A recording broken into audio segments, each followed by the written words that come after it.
Welcome to Interesting Choices, the show where we look at obscure media that makes some choices, sometimes deliberately, sometimes inadvertently. Hi, I'm Kate. I'm Sky. This episode, we are featuring Q the Winged Serpent, which I had heard... I wouldn't say I've heard a lot about it, but I'd heard about it a lot. It was kind of billed to me as sort of a lost cult classic, which I can't say that I agree with now that I've seen it. I can see the appeal, though. Yeah. Well, it's a movie. Sure, it's almost 3 movies, honestly. Yeah, it really is barely coherent in a lot of ways.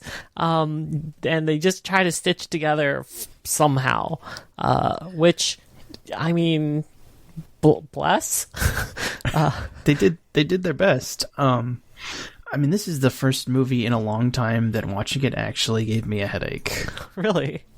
Yeah. I mean, that might have been because it was like a rough day at work and I was just trying to fit it in afterwards, but it definitely contributed for sure. I'm sorry to hear that. It's fine. It was an experience. Mm-hmm. So Q is a 1982 film starring Michael Moriarty, David Carradine, Richard Roundtree, and a bunch of other people who are less well-known, I guess. Yeah. How would you describe this? A heist, crime, movie, horror, police, monster, procedural? It's almost easier to try to split it up into its component parts and give them each a genre than trying to label the whole thing. Because we've got a heist movie starring Michael Moriarty, we've got a police procedural starring David Carradine, and we've got a creature feature starring the Winged Serpent itself, stitched in throughout all the rest of this. So David Carradine and Richard Roundtree are NYPD officers, partners. And ostensibly, they're investigating crimes together, but they're totally off doing their different thing. Yeah. Richard Roundtree's out, doing the actual detective work while David Carradine is off talking to university professors and going to the museum. He barely seems interested in being in this movie at all. He gets close to being there a few times. But yeah, it seems like he's definitely had other things on his mind. I mean, maybe it was a character choice. Maybe it was this particular police officer is just like, who cares? I'm a cop in New York. I've seen too much stuff to be affected by a giant flying lizard decapitating people. Oh, spoilers. Basically, the first scene is this woman in an office building. She works at some fashion job, I guess. She seems like a buyer or something. Yeah, she's complaining about the creepy window washer guy who just like... He's not doing a good job washing that window. He's just there to knock on the window and wave at her. And just squeak. For like 2 minutes solid while she's on the phone being like, this guy sucks so bad. And he's like... you gotta love me, baby. You gotta love me. You know you love me. You know you love me. I'm knocking on the window with my sponge. It's so weird. It's such a weird intro to this film. And then there's like a quick flash up to something like a top-down perspective of this window washer. And next you see his head's just gone. Yep, she screams, his head's gone, smash cut to David Carradine and Richard Roundtree discussing possible theories on the ground floor. But, like, in the most half-assed way. Richard Roundtree's like, you ever see anything like this? And David Carradine's like, whatever. He probably just, his head probably just fell off. It just wasn't attached very well. Something fell off the floor above and knocked his head off. Whatever. His head wasn't screwed on too tightly anyways. This character is the least likable police detective in a lot of fiction that I've watched. Ostensibly, this guy should be our main protagonist. Yeah. Or at least secondary. But yeah. And he's not even like a bad person, really. He's just... irritated that he has to be there, and that really shows through. He seems like someone who is about like 2 days from quitting his job and just is so burned out and does not give any crap about anything that's going on. Like, the world could be on fire, demons could be raining from the sky, and you'd be like, fuck.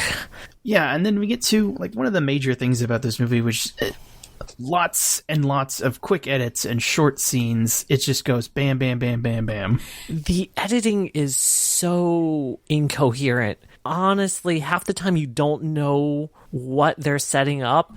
I think the editor doesn't understand the Kuleshov effect. They don't understand montage, and so they're just like, we'll just cut to this person on this roof, and then a bag of trash, and then there will be some things in the sky, I guess. I don't know. It has the weird effect of making it seem like a lot more is going on than actually is. I remember specifically the last 15 minutes. I was sitting and watching, and I was like, that has to be 10 minutes. And I looked, and there's 10 minutes. It had only been 5 minutes. They crammed 30 minutes of edits in the last 15 minutes of this movie.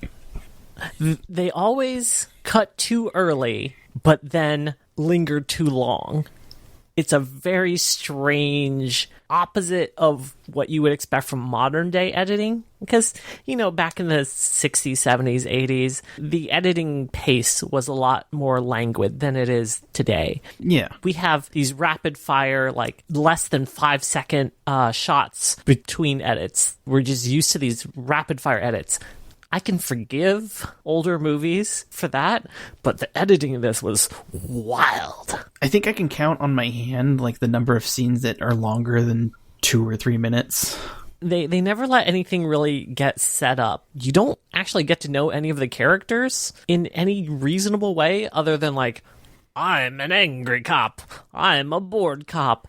The only character you actually get to know is Michael Moriarty's super over-the-top jazz getaway driver guy. And even then, you just kind of have to piece it together gradually as he gets more scenes. He gets the majority of the runtime. I think he's the main character. I think so.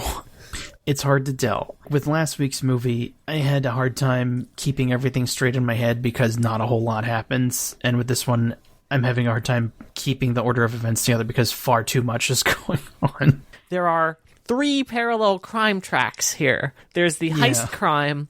There's the some giant creature is snatching people up and eating their heads crime. And then this third track of crime, which is the ritual sacrifice crimes. There's a lot of... I don't know if there's really a word for it, but it's like there's an offhand line and the movie just wants you to take its word for it. It's utterly unnecessary. They could have cut out that entire ritual Aztec storyline, been a lot less questionable, and have the events of the story be almost exactly the same. Given the rest of the movie, like, a little breathing room. There's a woman sunbathing, and it's very obviously setting up this is the next person to get murdered. She goes out, and then there's just a very long, very meaningful shot at her taking her top off and putting suntan lotion only on her chest. And then it cuts to a peeping Tom with a very... I feel like elaborate gives the wrong impression of what kind of telescope it is, but it's like a very steampunky, irregular telescope for some reason. It's like an astronomical telescope, so he's probably checking the individual moles on her body at that magnification. Making sure she's using the correct SPF.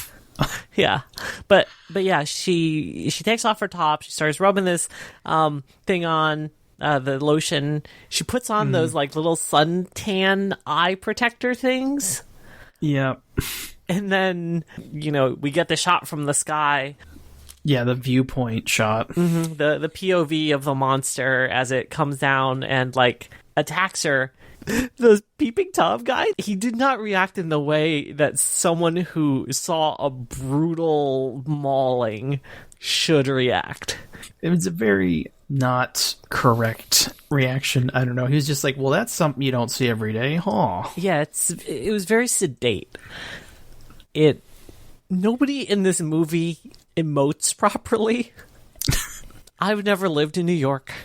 I don't know what New York was like in the 80s. Maybe everyone was just like, we're all gonna die someday. And so they just don't care about life or limb or destruction of property. It's like, It's New York. The pigeons are as big as the giant birds. Actually, I really did enjoy how New York this movie was. Most of the action takes place in and around the Chrysler Building. Mm-hmm. You get to see the Twin Towers while they were still standing. There's, like, just all over Manhattan. They don't make a big deal of it, but the first decapitation is supposed to take place at the Empire State Building. Or at least they go down to ground level and you see the nameplate of it, so... It's nice to see New York play New York instead of some weird soundstage in Vancouver. Or Montreal. Or wherever, right? It really captures this very specific time and place. Then we cut to one of the first of many stuff raining on pedestrians. Brief cutaways. It's blood, but a lot of people don't care. Some people are screaming. Some people are like, oh, what is this red pigeon poop? It's a very New York reaction, but it works against whatever the filmmakers are trying to establish in terms of tone, tension. It's just not there. It's like, well... This is just a thing that happens in New York. Like in any other movie, this would be like the start of the building of mass hysteria through the city, but it's just kind of that happens, and then we're off to the next scene.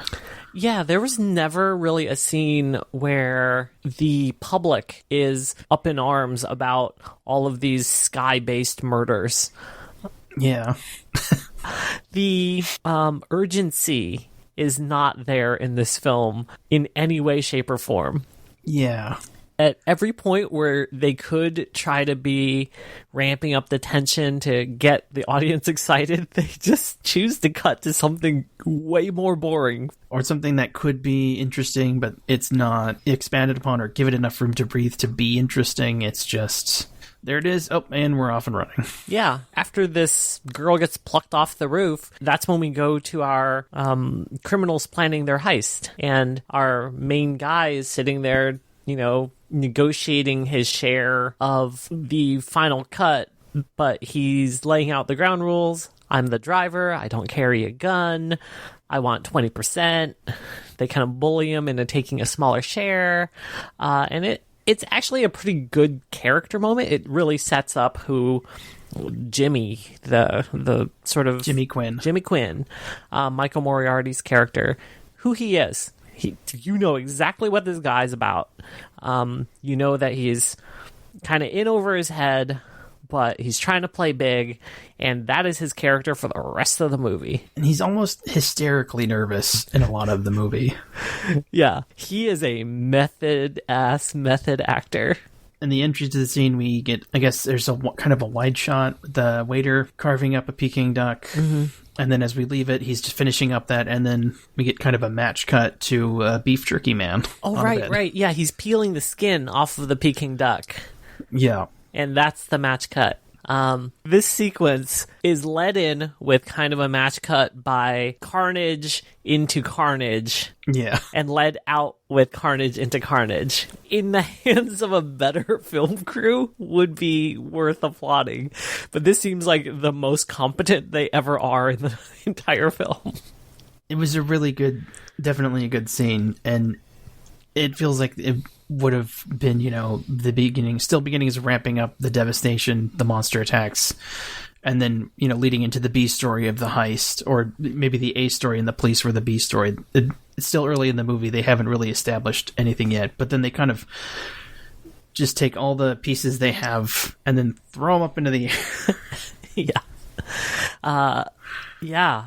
So, because we're back to the police, but this time they are not investigating a bird murder, which is what they call it the rest of the film. Everyone just calls it the bird. The bird.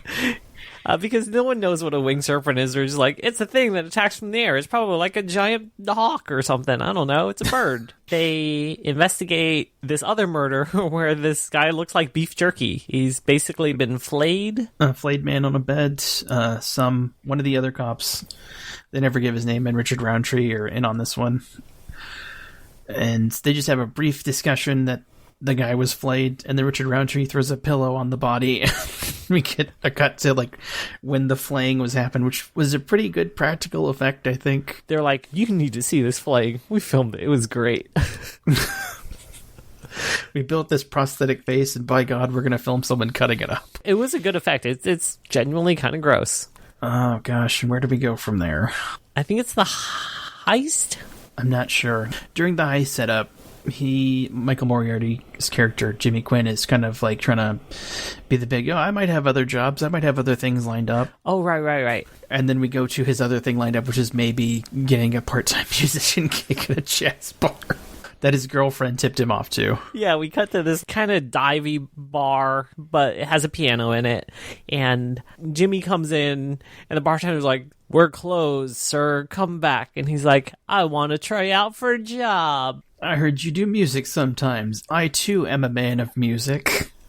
Let me music at you. And he goes and sits down at this piano while kind of getting this stink eye from his girlfriend, who definitely didn't expect him to be there and definitely didn't expect him to like try to muscle his way into a job. He starts playing this sort of like improvised jazz riff thing and scatting along to it. It's so bizarre. Like, it flirts with being okay at some time. But then sometimes it's really bad. And then David Carradine comes in, and he just... Out of nowhere, and the bartender doesn't kick him out. He just sits down. The bartender hands him beer. He complains about his job, I guess. And then the piano playing just goes on for a weirdly long amount of time. Yeah, this is one of those sequences where they could have cut it, but they just wanted you to know how terrible Jimmy was at his dream job of being a piano man at a bar in New York. To the point where the bartender just comes over, turns on the jukebox without saying a word. And just stink eyes him. Yeah. And Jimmy's like, "Oh, okay, well, you could have just said something." There are some competent sequences in this movie, but they're weighed down so badly by like these very draggy scenes that are overstuffed with all sorts of things. Like, David Carradine didn't need to be there at all. You could have just set up the fact that this guy sucked and heisting was really his only way out. Like, it feels like they thought it would tie it into their stories would tie in together here, but it really doesn't. It's completely inconsequential to the rest of the movie, him being there. I like Jimmy Quinn's portrayal. He's always 100% Jimmy Quinn, but it's kind of wasted in this movie because everyone else is phoning it in super hard. And Michael Moriarty is swinging for the fences in every scene. I think after that it's the construction workers. These construction workers are up high. It's lunchtime. They want to go eat, and one guy is looking for his lunch, and he's like, "You guys, you stole my lunch. Stop stealing my lunch." It's the third one this month. Stop stealing my lunch pail. Yeah, and he's indignant about it for so long. Yeah, it really lingers on him searching for the lunchbox. And eventually he finds it like hanging off of some rebar, and you're like, did the bird do that? No, it was actually just his asshole coworkers who stole his sandwich and put his lunch pail high up. Jerks. Yeah. There's even like this really weird kind of there's a lot about this movie that's weird and kind of unnecessary. He leans into one of like the I guess an open space that's going to be there's like the top of a stairwell or something, and he's shouting down at the movie is wanting us to believe there are people down there. I think he's just shouting at the camera, It's like, "I can't believe you did this. If anyone did this, I'm gonna punch your face in," or something. He's like, "I'm gonna shove this thermos up your ass," or something very ridiculous. Right. And then of course he gets eaten by a giant bird. Oh yeah, and then his hard hat gets flung off the building covered in red Kool-Aid. But again, like the rest of the movie, instead of taking that tension and going forward with it, we cut back to the two construction workers being like, "Yeah, his wife makes a pretty good tuna sandwich. I should go tell her that." And you're like, "But this guy just died. I know you didn't see it, but the audience knows, and why did we do this?" It keeps undercutting, and I think it might have been a better move if it actually had been the bird that kept taking the lunch. I think that would have been funnier and would have been a good capper to it eating him. Like, it was finally just going for the guy with the sandwiches instead of just taking his sandwiches.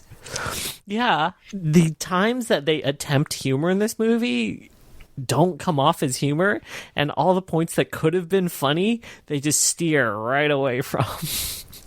I mean, it has a really specific talent for completely undercutting itself at almost every turn. You have to almost be deliberate to be this incompetent at being able to maintain the momentum of a story. This movie's about an hour and a half long. It felt so much longer to me because of how many just really short 2-3 minute scenes are just quickly, jump to, cut away from, cut to something else, have a bunch of quick cuts within like a short 2-minute scene, and then off to the next plot point, such as it is. Yeah. I think there's a scene where David Carradine goes to the Museum of Natural History in order to talk to one of the people there about the potential that this was a ritual murder of some sort. The skinning, yeah. And so it's really gross that they stand in front of like a Pacific Northwest. I was gonna say that really was like, they kept saying, Aztec, Mexican, and it's like, that's not. Yeah, I grew up in Seattle. I know what those things are. Yeah, those aren't that. No, and they do kind of just hand wave it away. The professor or the scholar there is like, yeah, whoever's doing it isn't like these people who are like North American natives, but we're talking about like South Central American, like Mexico, Aztecs, and so they at least understood that they were in the wrong place, but still used that imagery for reasons. I miss that part, because without that, it really feels like the movie's implying that they're standing in front of the Aztec exhibits. Yeah. Which, if you know anything about either Aztecs or, Pacific Northwest First Nations peoples, those are not Aztec exhibits. No, you have like, big mask with the like bold red and black graphic, like the Seahawks logo, that sort of thing. Not anything to do with Aztecs, but they do kind of hand wave it away, but they kind of had their cake and tried to eat it too. They knew it was wrong, and the most generous I'm willing to be is maybe they wanted to imply that this police character was just a dumbass and he couldn't tell a difference. I feel like maybe like at the most generous I would be is that like they didn't have any kind of large Aztec exhibit at the museum at the time. It's like, okay, what else can we do? Yeah. This movie was made for like $1.1 million I believe it. In the 80s, so they probably didn't have the hugest budget in the world, and you could clearly tell they spent a lot of it on stop motion. Which we forgot to mention, all of the monster attack sequences are in wonderful stop motion, except for the times when there's either a giant claw or a giant head that's attacking someone, and those are practical effects. But everything else is this Ray Harryhausen-esque wonderful stop motion. It's great. It's not a bad model. I kind of liked it, honestly. Looked really dragony. We really don't see a lot of it until after the midpoint of the movie. We get some, like, one really cool shot of, I wouldn't say a POV because it's kind of like centered on where the creature is, but looking out towards the side so you can see its shadow across the buildings as it flies by, which was a really nice shot. Yeah, they tried hard with all of these effects, and I respect that. I just feel like everything else about this movie was shoddily put together. I honestly wonder if this was initially a dragon movie, and they decided to tack on the feathered serpent thing because someone else was doing a dragon movie, or some other reason, because this thing isn't feathered. It's just a winged serpent. Yeah. So it's only most tenuously attached to any sort of mythology. It's just a big old lizard that flies around and eat people. That's what do, I guess. Yeah, the whole ritual murders thing is only even tacked onto that by like a couple pieces of take our word for it dialogue.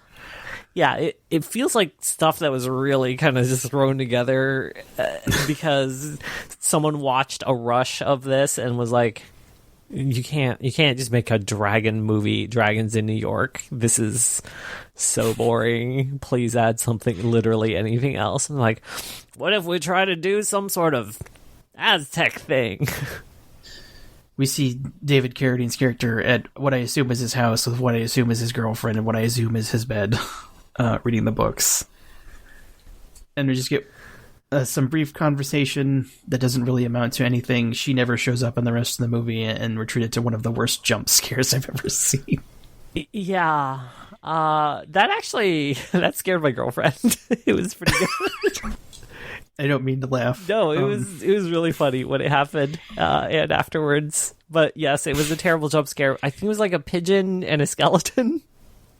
Well, he leaves the room. I think they kind of implied he was going to go turn off the lights, and then he just appears behind her, is like, "Rawr!" And then he, kiss falls on her. Oh. And then I was thinking of a different jump scare. That one. Okay. That one she didn't jump at, thankfully. Okay. Yeah. That was super awkward, and those two did not look happy to be in bed with each other at all. Yeah, it kind of feels like they just grabbed a PA and it's like, just sit here in this bed for like 20 minutes. You'll be gone before you know it. Here's some extra money. Yeah. But that poor kid. Then the heist happens, I guess. Then the heist, such as it is. Yeah, so they pull up in this big American car, and it's Jimmy at the wheel, being the wheelman like he's supposed to, and then the two other guys in the back, and they pull into this street in Chinatown where there's a jewelry store called Neil Diamonds.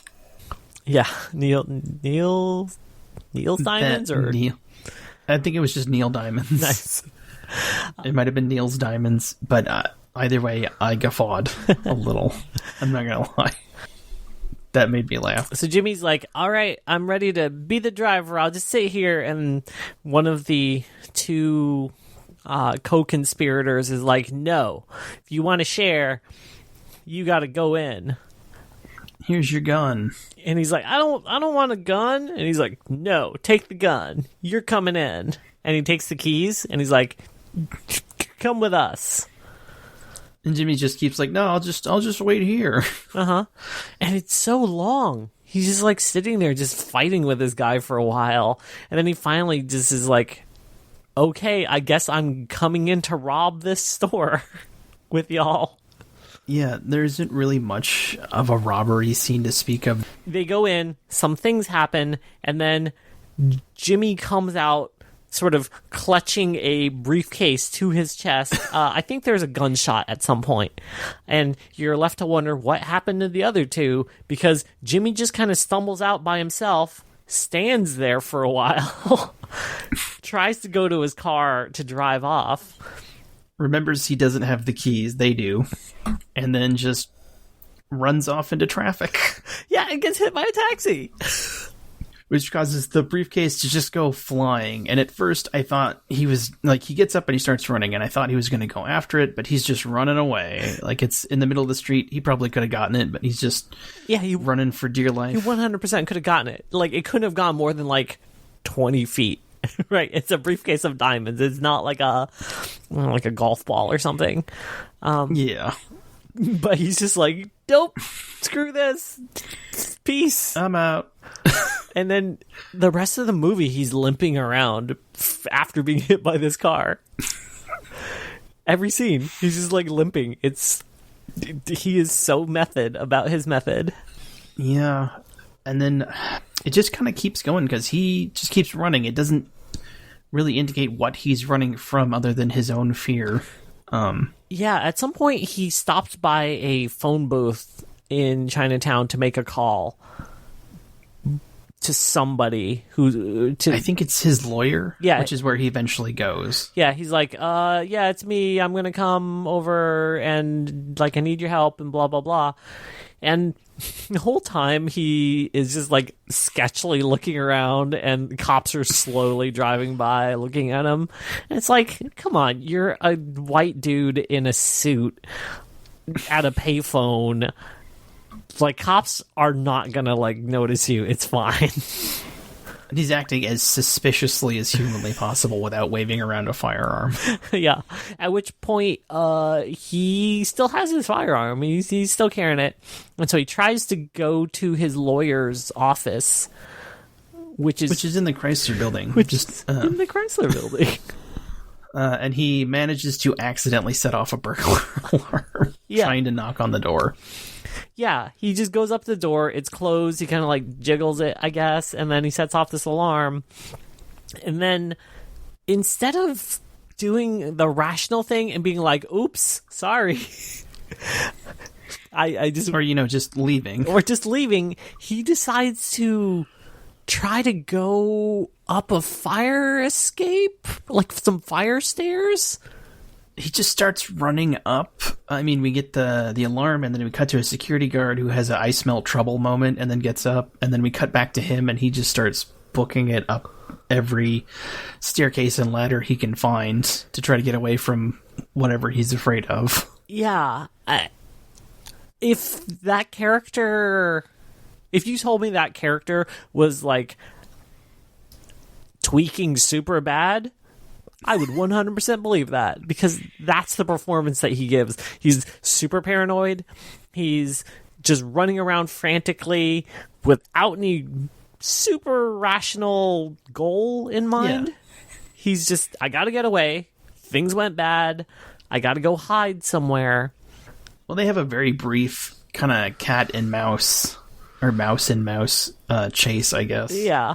He's just kind of hiding around the other side of a column and Scooby-Dooing the security guard until he just gives up, even though, like, they get a couple good shots of the security guard, and it really looked like he was looking forward to shooting someone that day. Yeah, which, okay, I could understand if this guy was looking very weird at you. You maybe don't want to be caught by him, but realistically, the worst consequence that could have happened if the security guard caught you was he would be like, "Sir, you're trespassing. You need to leave." Well, he kept shouting, like, "You're going to get a year in jail for this." Sure. Or something. It's like he didn't even break into anywhere. He just accidentally set off an alarm. Yeah. But he finds this basically this belfry area of the Chrysler building, the sort of like top pyramid. Up under the cone and the big silver cone on top. Mm-hmm. He finds this... what I would describe as a lair. Yeah, it's a lair. There's let's say food residue scattered around everywhere. Basically, they just took all the skeletons that they could find and then like put some schmutz on them and then hung some of them up and threw some on the ground. And it's I don't know. They put a wig on one. Yeah, it is not convincing in the slightest. There was for some meaty skeletons. Mm-hmm. But there's no creature to be seen. It's just a bunch of skeletons and a big hole. An egg. A nest with a big egg and a big hole in the side of the Chrysler building, which no one noticed for some reason. Yeah. He's like, "Oh gosh, this is real gross. But look, I see a gold bracelet. I'm going to try to get it because I need some sort of loot from this heist." Yeah. But he can't get it off. Mm-hmm. And he goes home. Yep. And then the pigeons enjoy some leftovers. Yeah. The entire time I was watching it, I was like, okay, I get that this guy is... We need to set him up as having knowledge about this creature's lair, and maybe that's important later. But they linger on the entire thing for so long. It's like an 8-minute sequence. Yeah. Where some other sequences that should have been longer were those like 2-minute rapid fire, I don't know what just happened. And this whole thing could have been summarized in he ran away and then tried to hide somewhere, and that place was a monster's lair. And then he just goes home and just has a fight with his girlfriend. A really, really rationally nervous, hysterical fight where he's just not making a whole lot of sense to anyone. Yeah, and with the sort of Aztec mystical stuff that they introduced earlier, the audience is left with the question of, okay, this guy isn't behaving rationally anymore. Like, he was panicked before, but now he's just acting super weird. Is he cursed? Is he poisoned? Is something possessing him?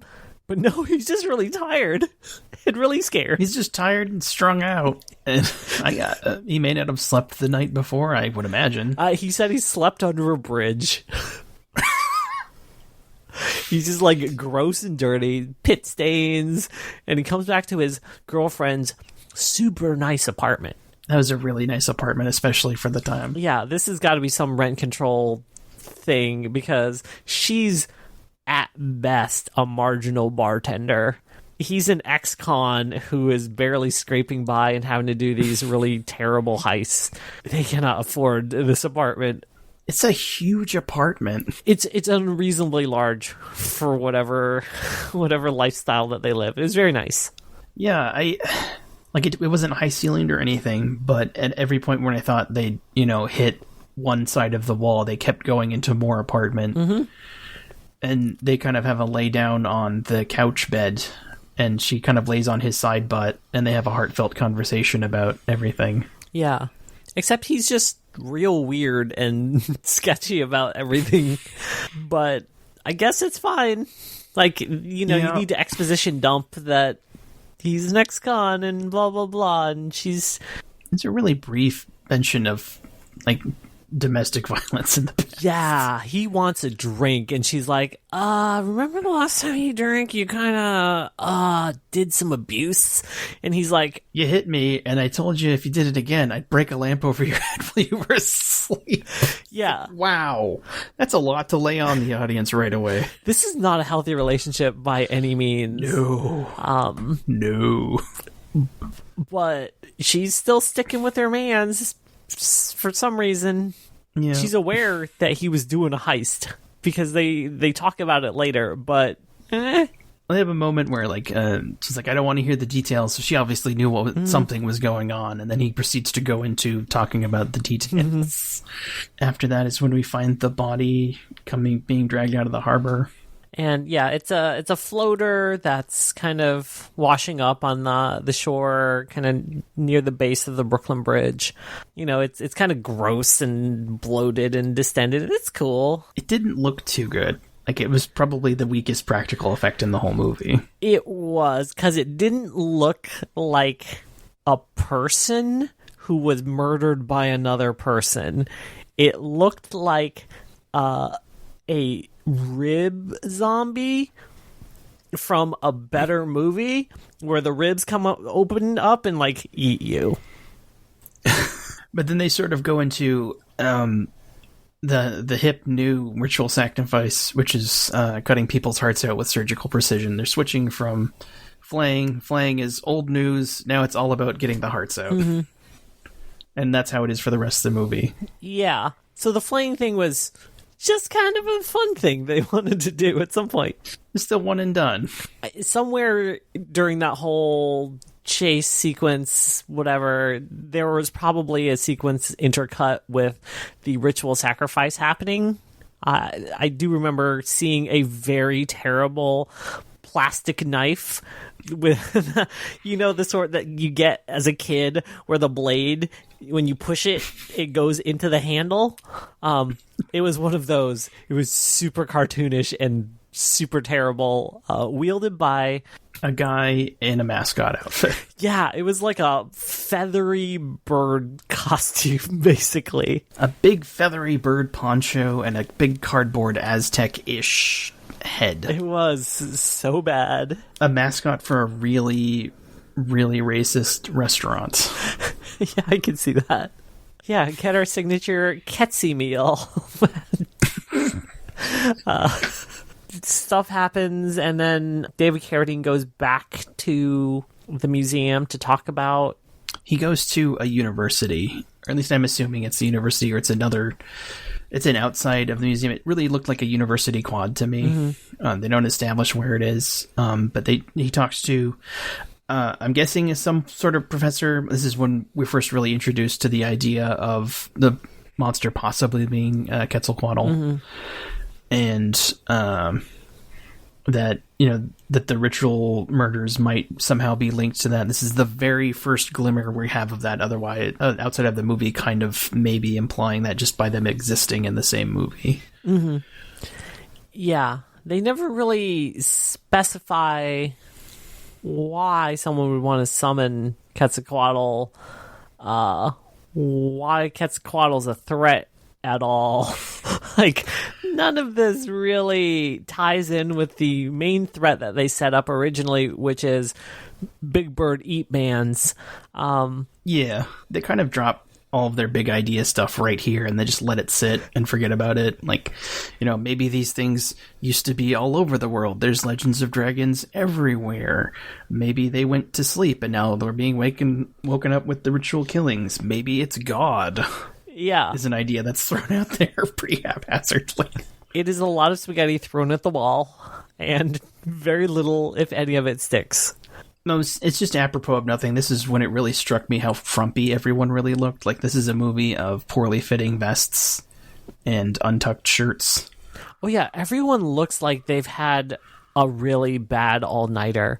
Every cop, every actor that's not a cop, like, everyone just looks terrible.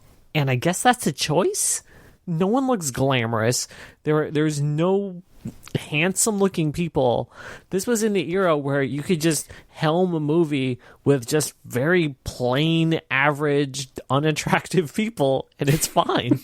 I don't know. I'd argue that Richard Roundtree really pulls off a couple of his suits later in the movie, but that's another story. Okay, Richard Roundtree is literally the only exception. Yeah. Oh, we skipped over a bird murder. Oh, yeah. I guess another bird murder happens.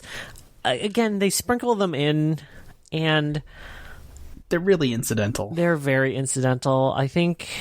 There's some people on a roof. Doing push-ups? Some woman's doing push-ups. Yeah. Some man is being very performatively bored about it.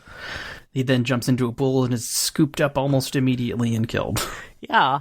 Of all of the people, the bird chose the guy in the pool to grab, not anyone that was just standing there.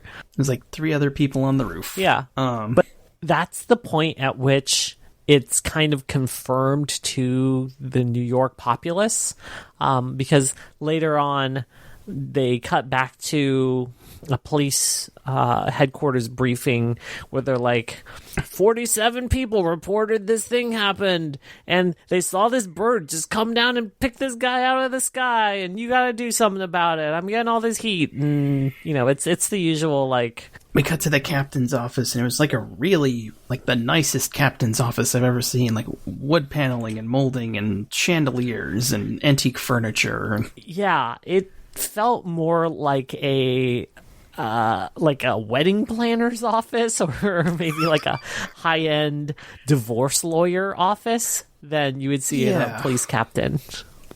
Really didn't feel like a police station kind of place.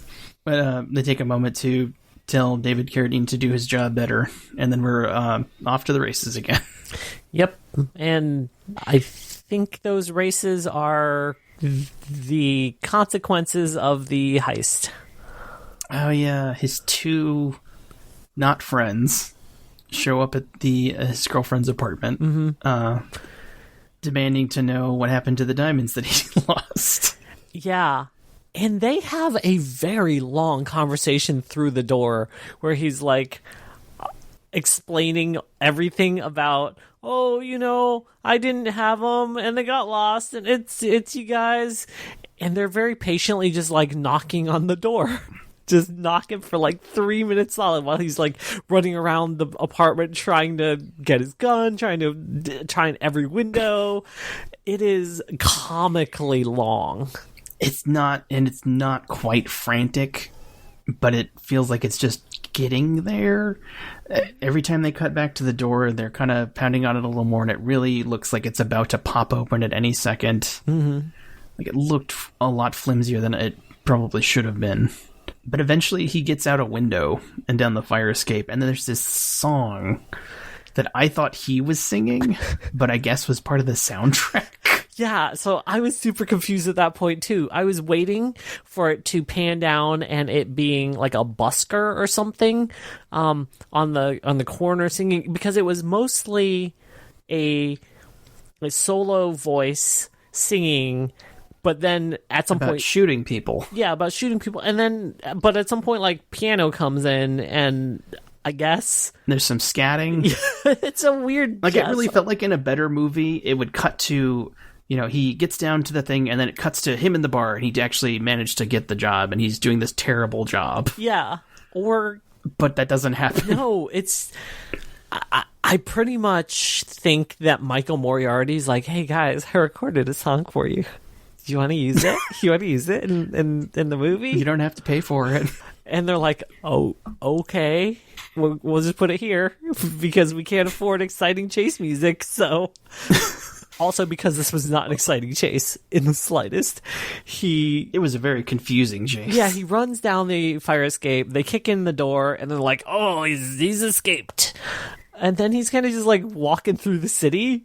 Kind of running randomly around. Yeah, he's just frantic, just all over the place. And then he just throws his gun behind a car somewhere, and he's like running. But then he gets to this intersection, and they just pull up in a car, and they grab him. They're just there, and then they drag him into a parking lot, throw him on another car, and start punching him in broad daylight. Yeah. And then I'm really confused exactly what happens. I think he was like, I'll lead you to the diamonds. I hid them somewhere. Mm-hmm. And then he takes him to the Chrysler building, and they beat up the security guard real good. And then he takes him up to the belfry area of the Chrysler building. The bird lair. Yeah, where the bird lair is. And he's like, well, I hid the diamonds up there. You'll have to go get them. He's practically like rubbing his hands together in anticipatory glee, as these antagonists of his are like, "You better not be lying to us, Jimmy." Just hauling up. You're gonna get it. And the first guy dies really quickly. Doesn't fall down the ladder. Doesn't make a whole lot of noise. Mm-hmm. Just gets his head. And then the second guy's like, yep, what are you doing up there? I can't hear you. Is everything going okay? And then he goes up there, and then he dies, and there's a lot of loud celery eating for like a good 2 minutes. Yeah. And then Jimmy's just like, oh, you guys. He's like stoked that he actually managed to pull this off. Problem solved. Yeah. And he just goes home. Like, I guess it was at his home. It felt like it was such an immediate cut. I thought he was still in the Chrysler building when the cops show up and kind of surround him. Oh, maybe it was in his stairwell. Maybe it was in the lobby of the Chrysler building. Well, because it was in his stairwell, so it could have been either. They don't really say, and it's not really important either way. Yeah. Anyway, some point he gets picked up by the police. They get him, they surround him, and he's just like, oh, hands against the wall, I know the drill. Mm-hmm. And they drag him downtown. Yeah. And in the station is kind of where, like, our threads start coming together a little bit more. So, sort of. As much as they do. Right. You have the security guard getting interviewed about being attacked. You have Jimmy coming in, being booked, basically. You have David Carradine and Reginald Roundtree answering to the police chief, who's British for some reason. Well, David Carradine's interviewing the security guard, which they don't really cut. They kind of cut to the side of the security guard's face, but you don't really see David Carradine at first. Richard Roundtree's booking Jimmy. Mm-hmm. Like, he's giving him a hard time. And he's talking about how, his friend turned him in, which apparently there was a third person involved in the robbery that I don't remember. I was very confused about that, too, because it was like, yeah, your friends turned you in. Where are they? They named you. They gave you up and named you. Yeah, it felt like it was those two guys that narked on him, but those guys were roaming around free. So... free enough to go kidnap Jimmy. Yeah, there was never any mention of a third person who would be after Jimmy for potentially having these diamonds. It was very confusing. It was super confusing why they would pick him up in the first place, other than, like, someone reported him at the scene. Jimmy wants to talk to his lawyer. Then he notices the security guard's there, and he starts trying to hide his face. And he's like, okay, I'll tell you everything. Just put me in I just want to be in a private room. Yeah, that whole part was unnecessary. There was, like, no reason for the security guard to be there or for him to be hiding there. Because what's he going to do? Tell the police on him? They're both already he's already arrested. Yeah. And also, even if he does, right, like, that serves no purpose. Jimmy's already in the station. For jewelry store robbery, like, what's trespassing gonna do? Yeah. But if he needed to overhear this conversation, that was the whole point of him just even being there in the first place. He needed to overhear the conversation between the chief and the two detectives about the panic and everything that's going on. Yeah, they're like, people are dying. We need to do something about this. And David Carradine's like, let me show you my scrapbook. Yeah, he has this report that clearly is only like 2 pages long. It's this big old binder, but there's like no paper in it, just like 1 or 2 flimsy sheets. And he's like, you gotta read this, Chief. It's all about Quetzalcoatl. And it's in my report. It's in the report. One of the few neat things they did is the Chief believes him. Uh-huh. Because, like, it's hard to argue with a bunch of dead bodies and stuff. Like, the only thing they don't really believe is that the ritual murders and the bird murders are connected. Yeah, well... but they believe that there's a giant bird right away. Yeah, he believes in the giant bird, and he takes the report and he's like, I guess I'll read this, but we need to find this giant bird or things are going to get bad. Jimmy's over in the corner just rubbing his hands together greedily. Oh, boy. Well, there's like a really brief take our word for it line where, like, he's kind of laying out, because the Chief's like, it couldn't fly all the way from New York. It would be seen immediately. And he's like, no, it's in the middle of Manhattan. It doesn't have to go very far. It flies in line with the sun so people can't see it. And it's like, it's just like, there's just like this briefest 1 second. And that's why people don't see the giant bird monster. Yeah. Because it's flying in front of the sun. Yeah. It's an interesting choice. They needed to excuse it somehow because instead of doing the rational thing and being like, it only flies at night, which is why, or even just yeah, that would have been the rational thing, definitely. Or even just having a scene where someone's like, they look up and they're like, "What's that?" And they're like, "I don't know. I thought I saw something. The sun got in my eyes." Yeah, it's like there's a lot of quick cuts. They could have thrown that in there. Sure, yeah, it is ridiculous because the Chrysler Building, while tall, is not so much taller than all of the other buildings in Manhattan that you wouldn't be able to see the top of it from other buildings. Like, yeah, it's one of the most recognizable landmarks in the city. People are probably watching it all the time. They would see this giant feathered bird serpent flying in and out Dragon of the top thingy. all live long day. But they waved it away. It flies into the sun. They hand wave it away. But Jimmy's like, I've got an idea. And somehow he convinces all of them to get into a room together. They go off to talk about it, and then Richard Roundtree tells a patrolman to be, it's like, just make sure this guy's taken care of, go throw him in a cell. And then Michael Moriarty's in a jail cell, and he's like, I want to talk to the chief of police. You tell him he better listen to me real quick. And then we cut to their meeting, and, someone got the message through because Michael Moriarty shows up. Yeah. And this meeting is so wild. This is an ex-con just picked up for jewel theft, and I guess trespassing.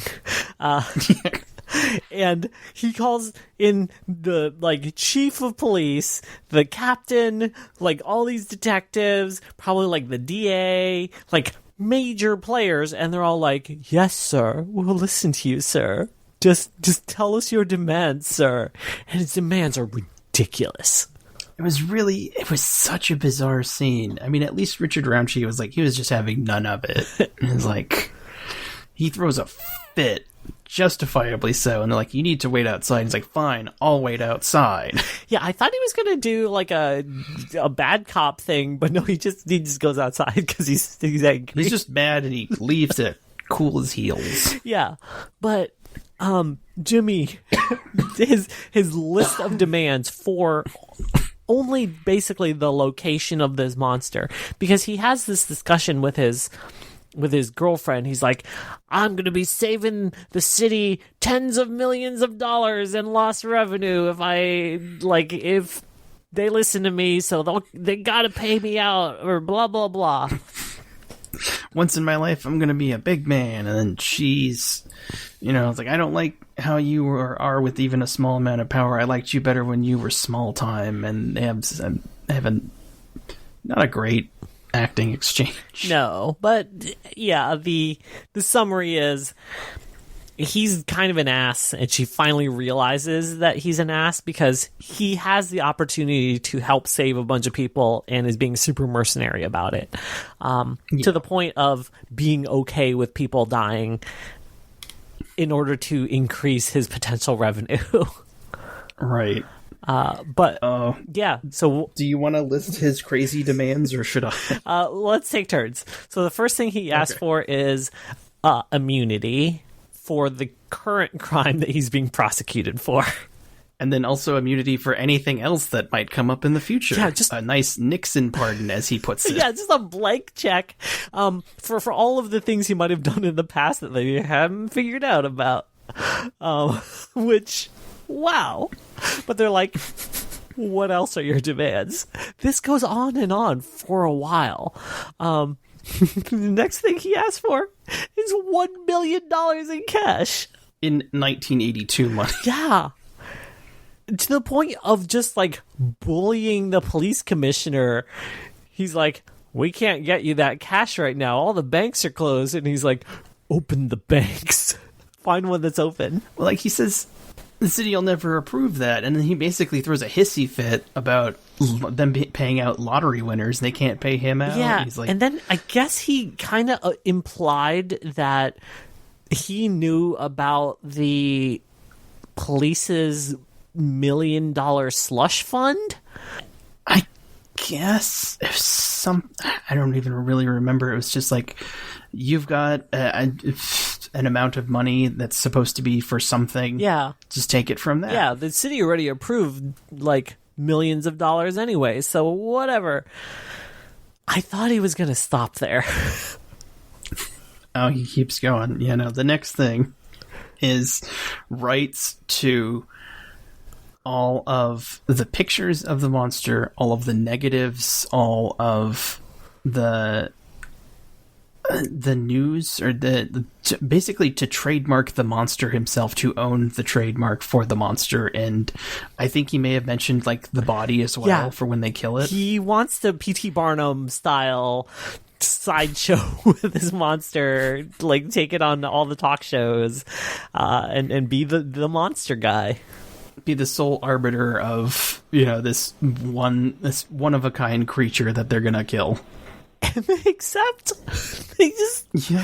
They're like, let us draw up this contract, I guess. It'll be about 20 minutes. Yeah, it was a very specific amount of time. And David Carradine's like, okay, well, let's go out for coffee while they do this. And Jimmy's like, let me pay, because I'm now the rich guy. I'll buy you coffee. Yeah. Which he was very insistent about. He was just like, they get down to this diner, which is clearly right next to the police station. I thought they were just going to go down to the lobby, but it was... That's what I thought, too. I thought they were just going to grab, like, a vending machine coffee or something.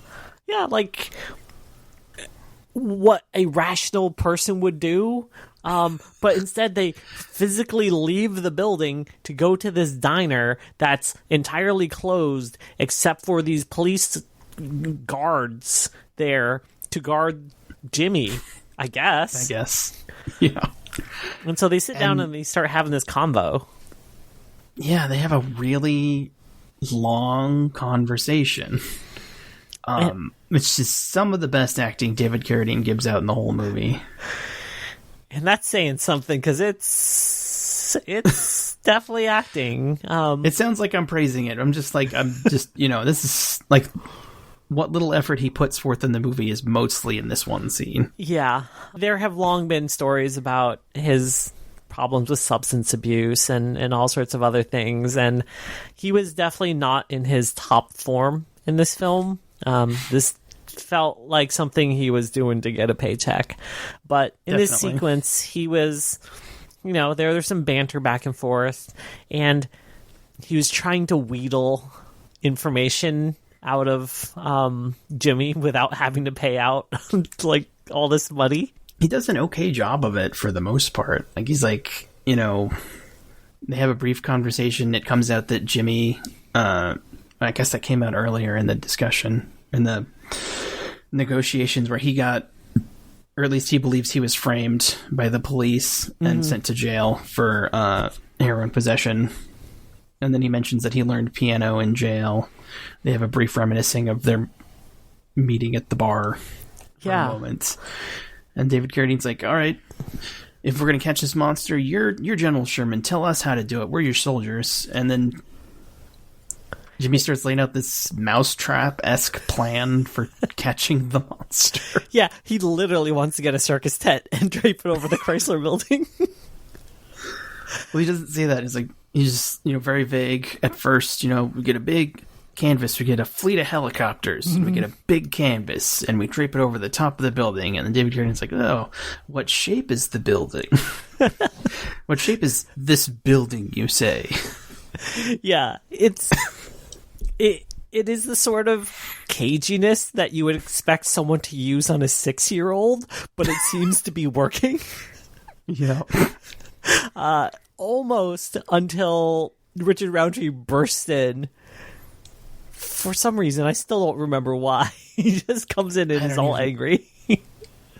I think he was coming to tell them that the agreement's drawn up. I don't remember. Like, he might have just been showing up for the hell of it. Yeah, he just ruins the mood, basically. Whatever little tenuous camaraderie they had is punctured by Richard Roundtree's appearance, because Richard Roundtree's character and Jimmy hate each other.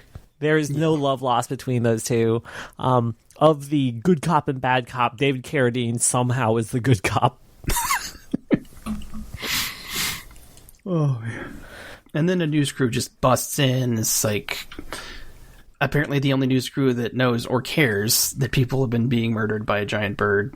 And they're like, we just want to ask a few questions. Just very lukewarm, trying to get some kind of scoop, and then they just kind of shepherd Jimmy out of there. Yeah, but they know about the deal and everything somehow. It's really weird. There are some loose lips in the NYPD. It just felt like a really weird moment, especially in a movie full of weird moments. Yeah. But this kind of kicks the end game into effect, where the teams split up into two branches. Richard, we get a brief moment of them signing the paper, and then them giving the money to Jimmy's lawyer, who we've never seen before until this point in the movie. No. And up until this point, I thought he was the guy in the pool who died, but whatever. And then we go into full go team go mood. Yeah, he has the money in cash in a very small briefcase.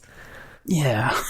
I don't know that much about how much U.S. currency ways, but if you have $1,000 bills, it is probably more than can fit in like a little handheld carry case comfortably. It's like a regular old attaché case that if like someone bumped into on the subway, just all this money would spill out. Mm-hmm. Yeah, but okay, sure, that happens. Just like the diamonds in the street, the money is seen briefly and then is gone. Mm-hmm. We never see it the rest of the movie.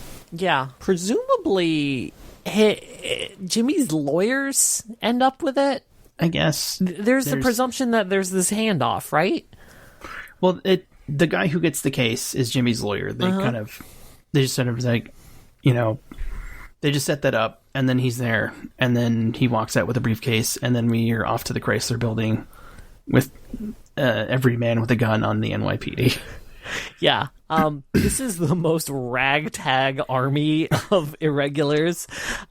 This is in the pre-militarization of police days, where these are just regular Joe Schmo, blue-collar beat cops, and they awkwardly give them submachine guns. And M16s, it looked like they raided like a surplus from Vietnam and then just handed out whatever they could get. Some guys are wearing down vests for some reason. Yeah, I think they're supposed to be flak jackets or tactical vests, but they're absolutely not, and I don't think this bird is supposed to be shooting at them, but that's fine too. But it's only David Carradine and the squad. And Michael Moriarty. And Michael Moriarty. Richard Roundtree is off doing his own thing elsewhere, because they're still insistent on finding out about these ritualistic murders. Oh yeah, there was a weirdly intense scene with the chief before everyone leaves. And he's like, they're not connected. Leave it alone. And it really made me think that maybe the chief was in on it, which would have been an interesting twist and brought everything a little closer together. But yeah. It's just a moment. It's just a weird moment in a sea of weird moments that doesn't pay off. Yeah. I think the implication is the chief is willing to concede that, yes, okay, there's a giant bird eating people. That's as far as I'm willing to go. I give you giant bird. Do not make me give you anything else. This is too stupid. Let's just leave it on the table.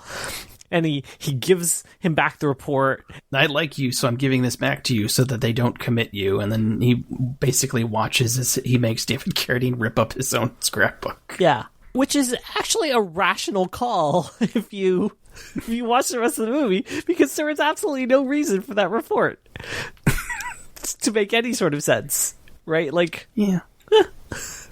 None. Not really. He would have just torpedoed his career for no good reason. But they go to the Chrysler Building, and... Right. Everyone's go-team go at the Chrysler Building. Yeah. David Carradine is like, Jimmy, you go first. And Jimmy's like, no. No. I've seen what happens when people go first. You go first. And he's like, all right, I'll go first. But you go second. And they go up to the top. And, yeah, there's that giant egg. And... you think that he's gonna do something, because he stares at it for a while. Instead of being like, oh, this thing's clearly a threat, there's a reason we're reacting to it. It doesn't move or anything. He just kind of sits up there. He's like, giant egg. And then he opens up with his machine gun. Well, he has like the worst... well, maybe not the worst one-liner I've ever heard, but like he's just like, fry up 500 pounds of bacon, we're gonna have an omelet. Starts shooting, and I thought maybe the mama bird would show up at some point during all this, but they just shoot up an egg with a really unfortunate practical effect of a baby Quetzalcoatl getting shot off. Yeah, it comes out and starts like trying to attack them, but flailing like, about. 10 dudes just go up there and just shoot it to death. And that's it.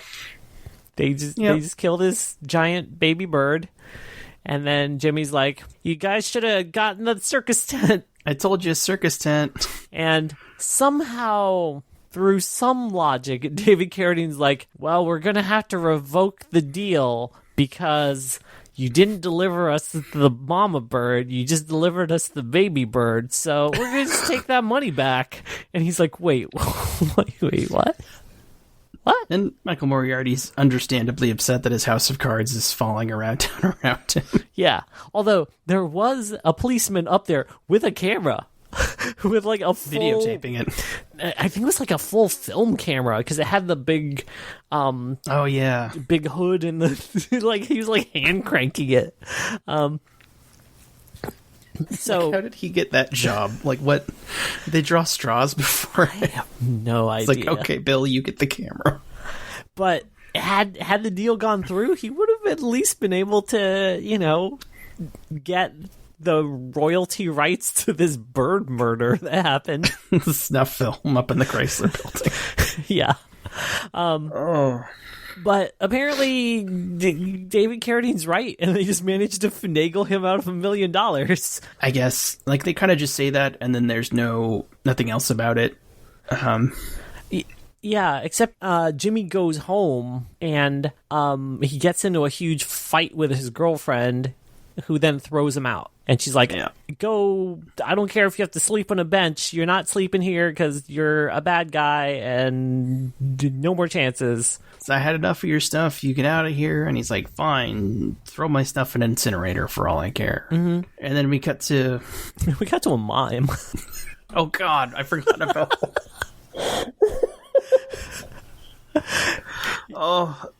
honestly, he was my favorite character. He was like the most put together person. Yeah, the entire cast. So we get to this mime watching an entrance of the Natural History Museum, and apparently he has sussed out that there is a potential murderer carrying a doctor's bag and a potential victim all getting into this taxi together. Yeah, and it's pretty clear right away that he's an undercover cop posing as a mime staking out the front of the museum. Yeah, juggling, which is it's a choice, right? Like, he could have just been a hot dog vendor, he could have just been anything, but he could have been a guy on a bench. Yeah, but no, he's full mime. Yeah, they even call it out later where they're following this car in a police undercover vehicle, and Richard Roundtree's like, "So how much did you make?" And he's like, "Oh, I did pretty good." And then two other cops pile in, and like, honestly, there's a shot from outside, like a hood shot of everyone in the car piled into the car following. And I just took a second for some of that dialogue, and Richard Roundtree talking to the mime cop. It's like, this is a TV show I would watch. Like, I would watch this show. Yeah. Honestly, that is the only time that they successfully deliver on intentional comedy, I think. Maybe it's intentional. I don't even know. Like, it might have been improvised. Richard Roundtree just like looks back and he realizes the guy's still dressed in the mime, so we got to get you changed. Yeah, except he doesn't. He never does. Nope. They show up to a warehouse. We get a brief history lesson about a model of the Statue of Liberty that's on the roof. They go in, and there's a lot of foam Aztec stuff sitting around. Yeah, so they had a bunch of foam Aztec stuff. They could have just filmed it there, instead of, like, potentially throwing shade at Northwestern tribes. What the F? Yeah, it could have been like a whole thing, like the manager of the warehouse. It turns out he's the guy who's performing the ritualistic murders. It's, they could have interviewed him and he could have thrown a red herring. That would have been interesting and pulled things together a little more. But nope. I think it was the professor ends up being the willing sacrifice. I'm going to be honest, I did not recognize him. Like, at this point, my headache was just clouding everything. He just seemed like some random... Yeah, it was some old white dude. I'm going to presume it was the professor because he was the only other old white dude that we saw. Yeah. But just an absurd amount of chest hair. Yeah, which made it difficult to see what was happening when he was being sacrificed. Right. I think the priest was supposed to be, like, putting an incision down his chest with a scalpel, but he had so much chest hair you couldn't see the blade, so it just looked like he was drawing on his chest with his finger. Yeah, I think that might have been intentional, now that I'm remembering it. Just like, he's got so much chest hair, we won't have to waste money on fake blood. Yeah. And he's super upset that the sacrifice is being interrupted. The cops come in and drop that scalpel. Yeah, but you put down that scalpel. He's like, come on, just let me get sacrificed, you guys. I want to die for the bird god. Yeah, but then they just shoot. I think, or they shoot at, or he kind of takes a step towards him. Somebody shoots him. He dies. It's like he came right at me. Mm-hmm. And then it's they're chasing the priest, the Aztec priest. Yeah, he runs out of the warehouse, and then there's just like a really long sequence of Jimmy they're up on the roof. Oh yeah. There's a lot of like roof chase sequences with the mime cop there. Yeah, they're all up there. Richard Roundtree's like, don't worry, we got every entrance sealed. All the roof entrances are locked. He's not going anywhere. And it's like, when did you have time to go here and lock all the roof entrances that you couldn't have had people elsewhere in the building to catch this guy? Mm-hmm. Yeah, and then Richard Roundtree just gets snatched off the roof. Yeah, that really caught me off guard, especially because like he was probably my second favorite character after Mime Cop. Mm-hmm. Like he just gets snatched off and he's gone. They never comment on it. Nobody ever says poor Richard Roundtree's character name. Like David Carradine doesn't give a crap. Sergeant Powell. Yeah, he's just like, yep, got to keep looking for this serpent, I guess. The bird thing, yeah. After that, we go back to the Chrysler building for round 2. Mm-hmm. The bird comes back, and what should have happened the first time now happens. We have a large, very claymation-y battle at the top of the Chrysler building. Guys on window cleaning cages outside, and David Carradine up in the very tippy top. Everyone's, firing at the Quetzalcoatl, and it's very claymation-y, and it knocks a few people off, and that turns them into claymation as they fall to their death. It's really good. Yeah. It's pretty great. Everyone, again, is using small submachine guns. Nobody has maybe one dude has an M16, but everyone else is just like short-range spray and pray into the air of New York at this giant thing. And it's a kind of confusing sequence because you can't really tell if they're having much of an effect, because it sweeps in, starts like picking off officers here or there, it gets shot up, there's a little bit of red on it, yeah, and then only at the end of the battle do you actually see it kind of flop over. It flops into a building a little bit and then falls off screen, and that's the last we see. And nobody ever says anything about it. Like, there's no spinning newspaper. David Carradine doesn't comment on killing it. There's no crowd of people below aghast that a giant monster has fallen on them. Like, guess that's just happened. Well, that's New York. Yeah. And then we get a cut back to Jimmy just lying in bed. In some kind of crappy hotel. Yeah, and a super seedy hotel. Because clearly the NYPD took its money back. I guess so. And to be like the only evidence of it. Yeah, I don't even remember. Is there just like a knock at the door? I thought, I can't remember. Like, it feels like he just appears out of nowhere. But the Aztec priest shows up, who I thought was going to be someone we had met earlier in the movie, but it's just some guy. Some guy. And he's like, Jimmy Quinn, we're destined to meet like this. You need to sacrifice yourself. Say the words. Say the prayer to cleanse your body so I can kill you. And he just does the smart person thing and is like, I'm not going to say the prayer. Yeah. I never said my prayers before in my life. I'm not saying them now. And then the priest is just like, what? They always... Really confounded. They always say the prayer. Like, what? No, you gotta say the prayer. Just come on, say the prayer. Come on. Be a sport, Jimmy. Just say the prayer. Say your prayers. Just cleanse your body so I can stab you to death. Yeah. And then I guess at some point he was like, I guess I just gotta kill this guy. But he doesn't, because David Carradine comes in and shoots him. Yep. A lot. Yeah, he shoots him once, like, in the shoulder head.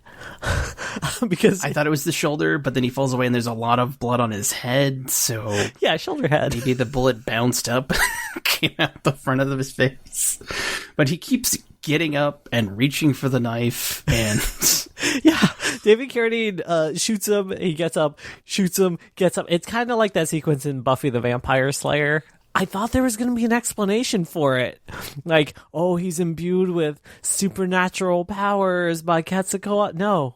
He could just take a lot of bullets. Or even an explanation of how he found Jimmy in the first place. Because...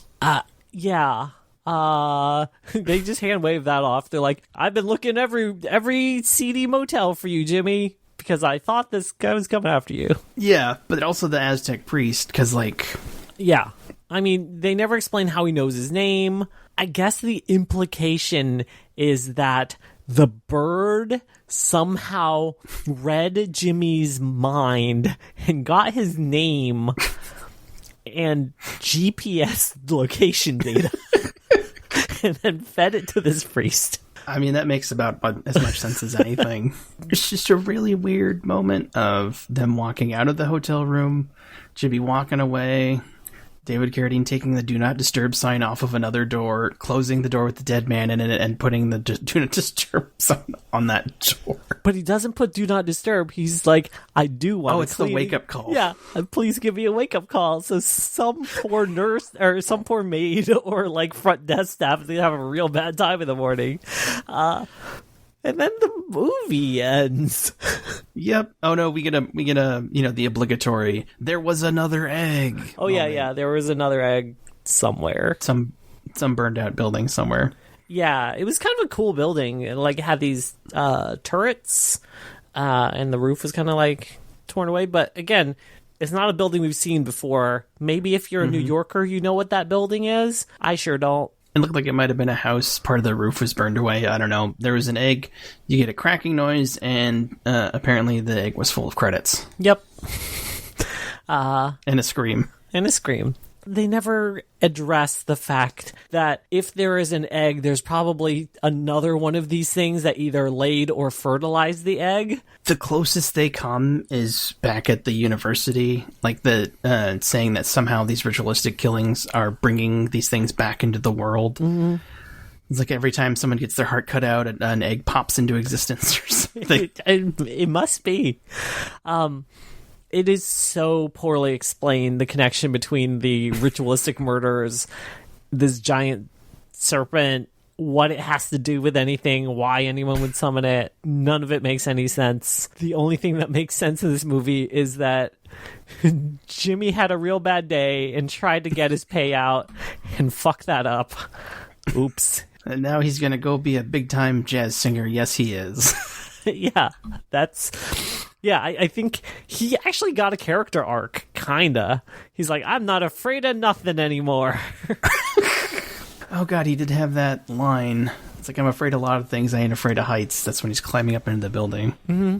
But most of the time he doesn't really act afraid so much as really hysterically nervous at everything. Yeah, he's someone that is extremely paranoid and extremely anxious about things, but it doesn't come off as his fear is what's holding him back. Like, we never saw that during the piano sequence. If I were to give a gentle rewrite to this film, I would have the girlfriend try to encourage him to talk to the manager to get the job, and then him being super nervous and then just like backing out until she like forces him to sit down and he's just too nervous to play and he fucks up the audition, and you know, even though he's good, he can't actually go through it because he's scared. But no, they're just like, whatever, it's fine. And then they could have bookended that, like, at some point, like, he's back in the bar and he's playing the piano and he's like, I told you I could do it. And then, you know, he's playing over the credits. Mm-hmm. Like, that could have been... Yeah, singing that weird song. That weird song about shooting people and scatting. Yeah, this movie definitely epitomized the title of this podcast in a way that I did not expect. It was interesting choice after interesting choice. Yeah, definitely. I mean, I'll say it again. This movie gave me a headache. Not because it was bad. It was just because I was having to do so much thinking to parse what was going on, where we had just come from, what might be happening next, the through line for each character. They don't really lay anything out organically. It's just sort of like stitched together. Mm-hmm. Yeah, it's a bit of a fever dream of a movie. It's the sort of thing that if you blink, you completely lose track of everything because none of it flows logically. You can't infer what just happened in the last sequence by what they're doing now because nobody acts rationally. And stuff just shows up out of nowhere, and like the pacing as a result of this, like it's almost a casualty of the way the movie's put together. Because it felt like there should have been more ramping up of, the fear of the monster, but that doesn't really happen. There's some killings sprinkled throughout. They're just brief moments as everything else in the movie happens around them. All in all, I'm glad I finally got to see it after seeing that sweet Boris Vallejo cover in the video store all my youth. I'm glad that it finally all came home to roost, but it definitely felt like maybe I wasted about 50 minutes of my time. That's an interesting thought experiment at the very least. I don't know that I'd recommend watching it, especially not while high. Like, this is one of those movies that I can't... Like, that would make it worse, I think. Yeah. There are some films that you watch and they're enjoyable high because even if you kind of lose track of what's going on, it's still fun to watch. Like, you can enjoy the specific scene, the characterization, the interactions between the characters. This one is painful for all of those same reasons. And so if you took any vertical slice out of this film, you could not enjoy it. Yeah. Like, I almost trying to think about it afterwards. Like, you could almost recut so it was just each plot line mostly to itself until they start connecting to each other, and it would almost be a stronger movie. Maybe not a better movie, but a stronger movie. Mm-hmm. But even then, like, that whole ritualistic murder part of the cop procedural did not need to be there. Mm-hmm. Half of this movie would have flowed a lot better if they just cut that part out. It would have made a lot more sense if it was just a monster movie, because then that way you could actually set it up being a man versus nature type thing, as opposed to man versus God versus criminals. I don't know. So that was Q, the Winged Serpent, the wonderful film from 1980, whatever this was from, 1982. Maybe 83. They say it's 82 in the movie, so it might have come out a year later. I'm not sure. Yeah. But if you're interested in watching it, you gave me a link on YouTube. I actually ended up watching it on Verve. Shout Factory did a release. It's also on Tubi. I'd recommend it if you're watching it with friends. Mm-hmm. Maybe. It's definitely worth at least one watch. I don't know that I'd seek it out again. Yeah, I definitely wouldn't. I'm glad I got to see it finally. Mm-hmm. If nothing else, it's a wonderful snapshot of 80s New York, of a time and place that doesn't exist anymore. So it's nostalgic in that way, but also it's barely a movie. It's a bunch of interesting choices stitched together around some dialogue. Yeah. All right, Sky.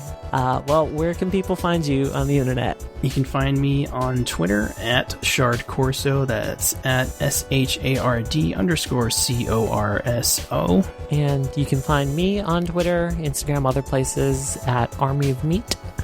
So if you have any interesting films that you think that we should take a look at, go ahead and just hit us up on Twitter, and we'd love to hear any suggestions you might have. So I just put in the name, and Twitter assigned me an @ so it's interesting CHO4. Okay. Interesting Cho 4. So if you have any suggestions for films that you want us to take a look at, hit us up at Interesting Cho 4. That's I didn't choose it. But yes. That was Twitter's interesting choice. Have a great week. Bye-bye.